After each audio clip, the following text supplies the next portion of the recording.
La modulation permet aux agriculteurs d'adapter les doses d'intrants. À l'origine, Spotifarm permet de moduler l'azote, principalement sur colza, en fonction de la biomasse capturée par les images satellites.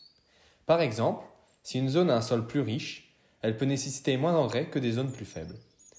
La modulation permet également de réduire les coûts d'intrants, de minimiser les impacts environnementaux et d'optimiser les rendements. En fin de compte, cela peut aider les agriculteurs à maximiser leur production tout en protégeant l'environnement. Néanmoins, l'outil peut être aussi un petit peu détourné, comme par exemple ici sur le lin. Donc on voit ici que le lin avait un peu plus de biomasse et que du coup il a versé. Néanmoins ici il y en avait un peu moins et il est encore bien debout. Il aurait donc été possible d'utiliser un outil tel que Spotifarm pour moduler les régulateurs de croissance sur cette partie-là de la parcelle et non sur celle-ci.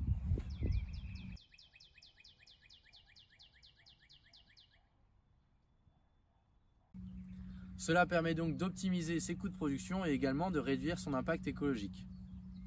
Donc pour créer une carte de modulation, on a un outil qui s'appelle Spotifarm. La carte de modulation est intéressante à faire car on peut voir, comme nous avons vu dans la parcelle, une zone à faible potentiel, donc où il y a moins de biomasse, et donc le régulateur est moins nécessaire dans ces zones-là, plutôt que dans les zones vert foncé. Donc pour créer une carte de modulation, on va choisir 3 zones, après on peut en choisir plus ou moins.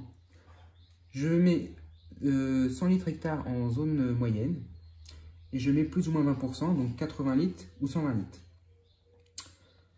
Donc 120 litres en zone à fort potentiel et 80 litres en zone à faible potentiel. Ensuite, je télécharge la carte de modulation au format de mon terminal de pulvérisateur. Donc pour ma part, SHP.